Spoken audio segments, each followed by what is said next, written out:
this entire playoff run, well, let's just take a little look at some of the raw numbers. The third most wins in an NBA season all time when you factor in the playoffs as well. At 84, tied with the 96-97 Bulls. The teams they're behind, the 96 Bulls, which set the record for 72 wins, and the 16 Warriors, which set the record with 73 regular season wins. And that one was one win short of the NBA championship. So honestly, they are in incredible company right now, which kind of raises the question. Are we about to see a rolling thunder throughout the NBA? Are they about to take over as a dynasty? Or is this about to be the Thunder era? Are we about to get thunderstruck for the next 5 years at this point? Because you mentioned they're all young. They're Yeah. children. Rookie contracts, more picks than they can actually do where the draft is going on right now. There's a good chance by the time most of you listen to this, they've traded like 5 of those picks just to trade because they have to. They can't sign all of those picks they have, or they send all of them to Milwaukee and like, we'll just take Giannis just because we can. Yeah, I mean, well, first of all, like I just need to look at this list again for everybody that's not paying attention to this list that's on screen. Please do, because first of all, the Thunder have the most points per game of any team on this list at 119.2, and second, there are 4 teams and then the Thunder on this list. You have the Lakers, you have the Celtics, you have the Bulls, and you have the Warriors. Those are it minus the Heat once. Like, how insane is that we're sitting here talking about 5 teams and the Thunder? Realistically, 4 teams multiple times and the Thunder and the Heat once. A Heat led by LeBron and Dwayne Wade comparatively. Yeah, like, so this is the level of history we're talking about what they're being matched up to with how well they performed this year. And now you talk about the future of this team, and yeah, I think it's worth mentioning, like, look at this roster. Under contract right now, everybody's returning. Literally every person is returning under contract next season.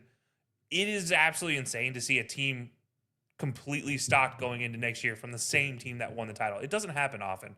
You know, usually there's 1 or 2 pieces. Usually it's an aging piece. But like I said, Alex Russo, by the way, is 31. So my bad. He is a little older than I thought. Kendrick Williams, also 31. The 2 old heads on this team, they're still under contract for next year. So they're not going anywhere. The young studs, like, are you going to trade one? Why? You just performed as well as you did. Like, it doesn't make sense to get rid of this team. So I think this is a team to be afraid of going forward, and especially in that West.